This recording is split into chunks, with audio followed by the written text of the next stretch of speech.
Euzu billahi mineşşeytanirracim. Bismillahirrahmanirrahim. Elhamdülillahi rabbil alamin. Essalatu vesselamu ala rasulina Muhammed ve ala alihi ve sahbihi ecmaîn. Rabbi şrah li sadri ve yessir li emri ve hlul 'ukdeten min lisani yefkahu kavli. Subhaneke la ilme lena illa ma 'allamtana inneke entel alimul hakim. Amma ba'd. Saygılı Müslümanlar, bugünkü vaazımızda Hicri yılbaşı hakkında söz yürütecekmiz inşallah. Hicret ne manaya gelir? Hicretin faydaları, hicretin manası, hicretin Peygamber tarafından yapılması sallallahu aleyhi ve sellem ve Muharrem ayının birinci günü Hicri yılbaşının olması sebebinden inşallah bu mevzuda sizlerle paylaşacağız. Elbette hicret ne demektir? Bir yerden başka bir yere koçmak demektir. Bir yerini taşlap başka bir yere koçmak demektir. Elbette bu sözlük manası dinimizde bilemiz ki Peygamber Efendimiz Muhammed sallallahu aleyhi ve sellem Muharrem ayında Mekke'den Medine'ye hicret etkendir. Yani koçkendir. Peygamberimizin vaktinde işte İslam dini gelip çıkandan son Peygamberimiz peygamberlik vazifesini algandan son İslam'ı anlatmaya başlagandır ve Mekke'de 13 yıl İslam dinini anlatkandır. Bu vakit içerisinde Müslümanlar çeşit zorbalıklara maruz kalgandırlar. İşte bilemiz ki tarihten Peygamber Efendimiz mesela sallallahu aleyhi ve sellem namaz kılganında getirip deve içeklerini onun başına tokken edilir. Müslümanlara karşı embargo, bugünkü sözle sanksiya mı deyik, uygulangan edi. Ve Müslümanlar buna 13 yıl katlandılar. O dinini esas yaşamak için ve Allah'ın emrine uymak için katlandılar. Ama Allah tarafından 13 yıl sonra Peygamberimizge bir beyanat geldi ve hicretinin gerek olganı belirtildi Peygamberimizge. Yani Müslümanlar Mekke'den o sevgen topraklarını, ana vatanını deyip aytayık, Korantasını, soy-sop akrabalarını, çünkü Müslüman olgandır, Müslüman olmaganlar da olgandır, mesela müşrikler de olgandır soy-sop akrabadan. Onlarını da taşlap Medine topraklarına koçkendirler. Yani hicretin manası budur. Yani Peygamberimizin vaktinde da yaşangan bir hadisedir. Elbette hicret hicretin manevi tarafı da vardır hicretin. Bakın Allah Teala Kur'an-ı Kerim'de hicretle bağlı ne ayet? İman etkenler ve hicret edip Allah yolunda cihad etkenler var ya, işte bunlar Allah'ın rahmetini umut edebilirler. Allah gafur ve rahimdir. İman etken, hicret etken ve cihad etken Peygamberimizin yolunda, Allah yolunda ve Peygamberin yolunda hicret edip cihad etken insanlar var ya diye Allah Teala. Onlar işte Allah'ın rahmetine işanabilirler. Allah Teala'nın rahmetini umut edebilirler. Şimdi cihad etmek, cihad etmek Allah yolunda güreşmek, savaşmak demektir. Ama onun başka bir manasında da cihad, esas cihad, yani o nefsimiz ne? Cihad etmektir. Güreşmektir. Yani dünyada yaşaganımızda düşmana karşı işte o korantamızı saklamak için biz jihad etemiz, doğru mu? Kutsal manevi bir cenkimizdir. Ama esasında jihadның bir manası öz nefsimizge karşı kureşmektir. Yaramaylıklarını terk etmek, elal yol izlemek ve elal yoldan yaşamak için gayret göstermek demektir. İşte hicretin de şu manası vardır ki, elbette aytkanımızdan bir yerden başka bir yerge koçmak, avuşmak manası var. Ama esas temelinde büyük bir mana daha yata, öz nefsimizge karşı, öz nefsimizin esaretinden kurtulmak için bir yolga çıkmaktır. Fikrimizni değiştirmektir. Yani cahillikten hakikatka yol almak demektir. Yani hicret esas manası, hicretinin manası budur. Elbette muhacir kimse de, muhacir degen kimse hicretini yapkan adam demektir. Hicretini yapkan adam demektir. Bilemiz ki onun için Peygamber Efendimiz bakın bir hadis-i şerifinde şu şekilde buyurar. El-muhaciru men hacera ma nehallahu anhu. Muhacir kimdir? Muhacir, Allah'ın ona yasak ettiği şeylerden uzaklaşkan kimsedir muhacir. Bakın onun için ayetini hadis-i şerif tasdiklay. Yani hicret etkenler var ya, diye Allah Teala, cihad etken ve hicret etkenler Allah'ın rahmetini umut edebilirler.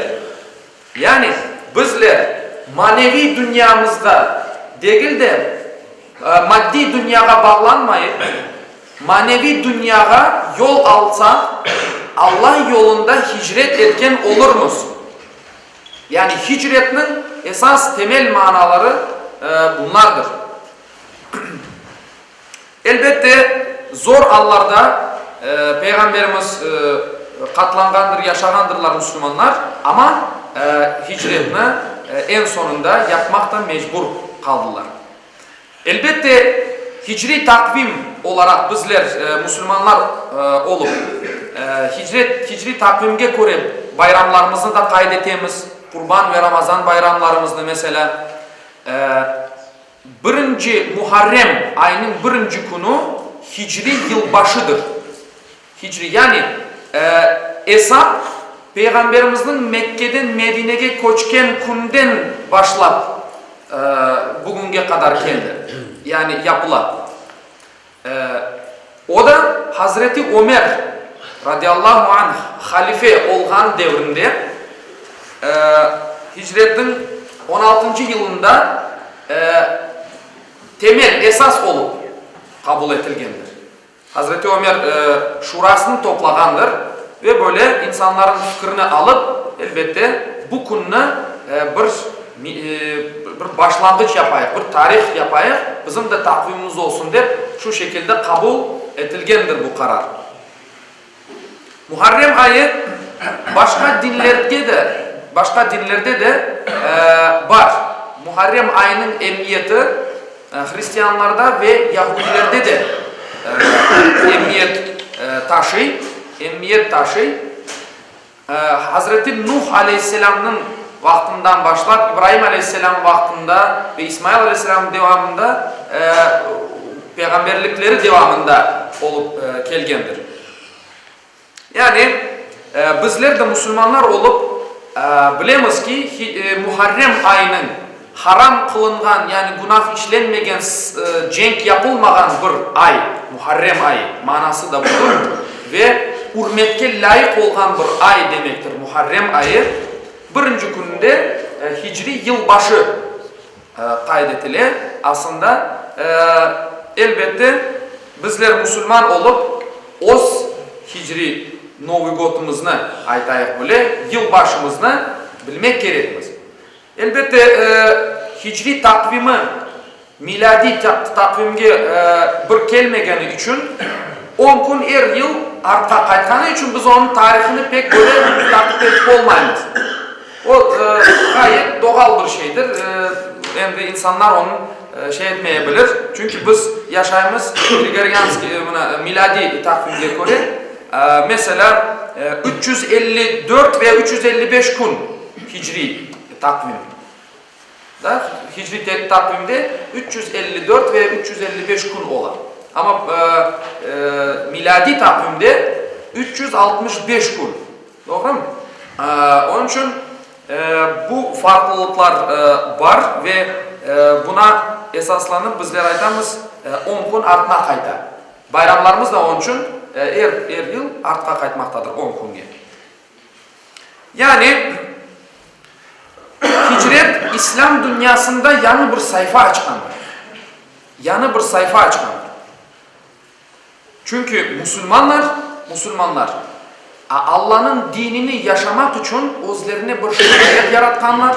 Yani Allah'ın emrinden bir yerden başka bir yerge Medine'ye icret etkenler ve o yerde Allah'ın dinini tamam yaşamak için özlerine bir şeriat yaratkanlar, rahatlıkka kavuşkanlar ve onda elbette İslam'ın hikmetlerini, İslam'ın temellerini ve dinini yaşamaya devam etkenler.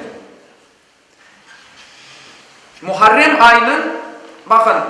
ayının emniyeti bizde qayerden var? İşte hicretin yapılgan ay Muharrem ayı, Hicri takvim, işte Kerbela hadisesi, işte Hazreti Hüseyin'in Peygamberimizin torunu olan Hazreti Hüseyin Yezid bin Muaviye tarafından bu ayda şehit edilmesi işte bizge bu ayının emniyetini daha da okke çıkara ve çoklaştıra.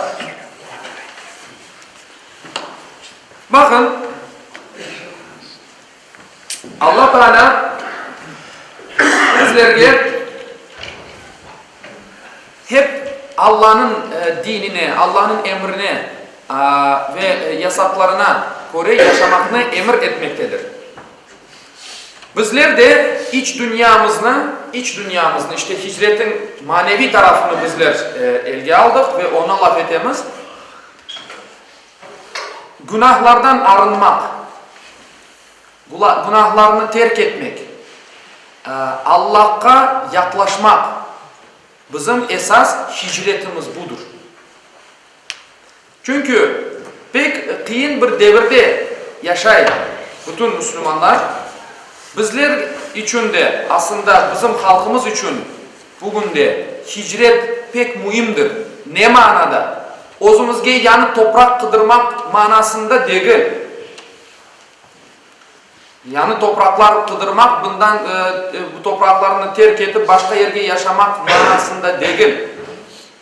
Manevi manada yani o cahillikten, bilgisizlikten, günahlardan, aramlardan arınıp nefsimizni terbiye etip yani Allah'ın yoluna turmağa ve Allah'ın yoluna çıkmak için bizler yol almak gerekmiz. Yani gayret etmek gerekir. Biz o hicretimizni bugün bu şekilde yapmamız gerekir.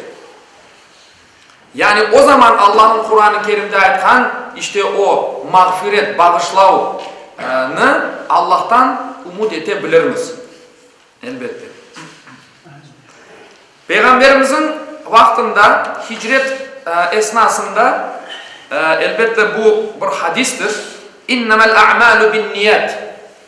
Ameller niyetlerge göredir deyip Peygamberimiz. Ve bu hadisin devamında aytılan ki kim hicretini Allah ve Resulü için yaparsa onun yaptan hicreti yani koçması Allah ve Resulü için olur. Kim hicretini dünyalık için yaparsa veya işte evlenmek için yaparsa bir yerden başka bir yere koçerse Allah Teala da onun niyetine göre verir. Onun için innemel a'malu bin niyet diye Peygamberimiz ameller yapan işlerimiz niyetlerimizge göre. Onun için sahabiler Peygamberimizin başında olup Mekke'den Medine'ye o zorbalıklardan, o kıyınlıklardan kurtulup başka bir diyarga, başka topraklarga şarayetini yaratmak için ve emirge uymak için, boysunmak için, Allah için ve peygamberi için hicret etkendirler. Allah için hicret ettiler. Bizler de elbette peygamberimiz vaktinde yaşamadık. Bugünkü günde işte peygamberimizin hayatından misaller alıp, örnekler alıp bizler de Allah için hicretke çıkmak gerekmiz. Hicretke çıkmak mecburmuz. Yani o dinimizni yaşamak için içimizdeki o nefsimizin, hepimizin nefsi olgan, o içimizdeki fırtınaları kopargan nefsini tındırmak için bizler yol almak gerekmiz ve gayret etmek gerekmiz. İşte esas ve asıl hicret budur. Muhterem Müslümanlar. Yani Muharrem ayı içinde daha Aşure konumuz vardır. Aşure konu. Aşure konunda bizge bu ayının emniyetini arttıra, çoklaştıra. İşte bilirsiniz Nuh Aleyhisselam vaktinde gemide işte 10 farklı mahsulattan aş pişirilgen edi. Aşure'den aşara demek, aşure 10 demektir. 10 farklı mahsulattan aş pişirilgen edi ve bugüne kadar Nuh Aleyhisselam'ın işte bir sünnetidir. Günümüzge kadar gelip çıkandır. O da Muharrem ayının 10. gününde kaydetemiz bizler. Ama elbette o Aşure günü kelgeninde onun ayrı sohbetine, ayrı işte hikmetlerini bizler sizlerden inşallah paylaşırız, anlatırız. Aytmak istegenim, yani hicretimizni bizler Allah için bugünden başlap yarında kaldırmayıp manevi manada elbette gene de bunun tübünü çizip aytam yapmak gerekmez. Allah'a ve peygamberine onların bizge koygan kanun kaidelerini yerine getirmek için ve yaşamak için gayret etmeye başlamak gerekmez. Hicretinin elbette başka hikmetleri vardır. Peygamberimiz koçkenden son bütün Müslümanlar o yerde muahhat yapılgandır. Yani Müslümanlar birbirine kardeş oldular. Hepsi birlikte işte Medine'de yaşayan insanlar Mekke'de yaşayan ve zulüm görgen Müslümanlarını işte özlerine misafir olup kabul ettiler. Onlarını korçaladılar. Öz evini verdiler. İki apayı olgan sahabiler işte apaylarından birisini boşap başka Müslüman kardeşine evlendirdiler. Yani Müslümanlık ve kardeşlik paylaşmak demektir. Paylaşmak demektir. Biz Müslüman olup birbirimizden her vakit kaydını çekmek gerekir. Yani Müslüman kardeşim ne halda, ne vaziyette her vakit birbirimizni düşünmek mecburiyetinde mi sayılacağına. Elbette yılbaşı, hicri yılbaşı halkımız tarafından pek elbette bilinmiyor. İşin açıkçası da budur. Bizler farklı hicretler yaşadık aslında zamanda. Farklı hicretler yaşadık. O topraklarımızı terk edip bu topraklarımızdan ayrılmak mecburiyetinde kaldık ama bugün elhamdülillah bizler öz vatanımızdamız. Öz dinimizni yaşamaya bizim gücümüz var. Yaşayımız elhamdülillah. Ama elbette o eski günlerden ibret almak gerek ve mesela başka milletlerinin bizler bayramlarını kaydediyoruz. Başka milletler. O bayramlarımızı bilmeyip durup birçok insanlarımız başka milletlerinin bayramını kaydediyor. Mesela Novi God degenimizde herkes biliyor 31. dekabrda olganını herkes biliyor, doğru mu? Evet. Ama hicri yılbaşı degenimizde ne vakit olganını çoğumuz bilmeymiz. Elbette aytganımdayn onun tarihi her vakit taya, artqa kayta. Ama bununla beraber gene de çoğumuz bilmeymiz. Bu yıl inşallah Muharrem ayının birinci günü Oktyabr'ın 14. gününe rast gele. İşte Muharrem ayının birinci günü Hicri yılbaşıdır. Oktyabr'ın 14'ünde Novi God olacaktır. Hicri takvimge göre. Hicri takvimge göre elbette. Onun için bizler öz medeniyetimizni, bizler öz dinimizni tiklemek ve yaşamak gerekmiz. Çünkü Peygamberimiz bir hadis-i şerifinde değil, "Men teşebbehe bi kavmin fehuve minhum." Yani kim bir milletke oşasa onlardan olur. Bakın bu pek tehlikeli bir şeydir. Bugün bizler öz tilimizni unutamız. Çoğumuz laf etmeyimiz, afsus ki. Bayramlarımızı başka milletin bayramlarını kaydetemiz. Öz bayramlarımızdan onların bayramlarını daha yaxşı bilemiz. Elbette biz farklı bir geografiyada yaşayımız, başka milletler içinde yaşayımız ama öz kimligimizni hiçbir surette unutmamak gerekmiz. Bizler de Müslümanız, bizim dinimiz var, İslam'dır, bizim urf adetlerimiz var. Onlarını da bizler yaşamak ve kütmek gerekmiz. Çünkü sosyal problemalarını doğurar bu meseleler. İnsanlar bunun farkına varmayıp elbette başka kültürana menimsiyler, başka kültürana yaşamaya başlayırlar, onun farkında olmadan. Ne olgan işte biz Novi God geldi, hepimiz işte bir şey yok aslında, bir kundur. Ama biz onu kaydetemiz, bazı insanlar onu farklı bir şekilde elbette kaydeter. İslam dinine uygun olmayan hareketler yapılar. Doğru mu? Ama bizim dinimiz İslam'dır ve Muharrem ayının birinci günü, Muharrem ayının 10. günü, mesela Aşure günü, bayramlarımız elbette paylaşmaktır. İçinde ne taşıyor bu bayramlar, bu günler, bu mübarek günler? Paylaşmakını taşıyor. Müslüman kardeşine yardım etmekini içinde taşıyor. Yani yaxşılık yapmakını içinde taşıyor bu günler.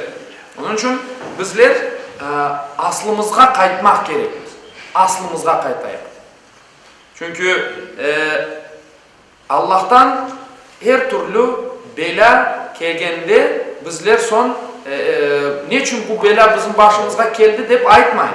Yani o hicretini, manevi hicretini, bugünden başlap o gayretini, Allah'a ve Peygamberine itaat hicretine şimdiden başlayıp yarınki günümüz açık, parlak, aydın olsun inşallah. Muhterem Müslümanlar, ezan vaktimiz yaklaşa. Vaktimiz ne kadar oldu? Endi sohbetimi bir yerde yekünlemek isteyeyim. Ezan vaktimiz geldi. Aytmak istegenim netice olup bir hulasa çıkaracak olsak, bizler her şeyini bir kereden öğrenmeyiz. İnsanız, bir gün hata yaparmız, bir gün sürünüp yıkılırmız. Ama her zaman bizim bir şansımız var. Ayakta durup yolumuzga devam etmektir. Ve dün eğer cahillikte yaşagan olsak, bugün bizim için bir şanstır. Her vakit Allah'ın dinini yaşamak için gayret edip dinini yaşamak mecburiyetindemiz. Eski yapılgan hareketlerden vazgeçip dinimizge uymagan şeylerini taşlap Allah'ın dinine sımsıkı sarılıp dinimizni yaşamak gerekmiz. Özümüzni değiştirmek gerekmiz. Çünkü Allah Teala Kur'an'da ne diyor? İnsanlar birbirini, özlerini değiştirmegence, men olarni dengiştirmeyim diye Allah Teala. Bizim kaderimiz aslında belli bir miktarda özümüzün elimizde. Biz özümüzni dengiştirmek gerekmiz. Bu bir esastır. İşte bu hicretni cahillikten, karanlıklardan aydınlıkka ve hakikatka doğru bu hicretni yapayık inşallah sayıklı Müslümanlar. Allah Teala da inşallah bizden bu gayretlerini en güzel bir şekilde dergah izzetinde kabul etsin. Halkımızın geleceğini açık parlak etsin inşallah.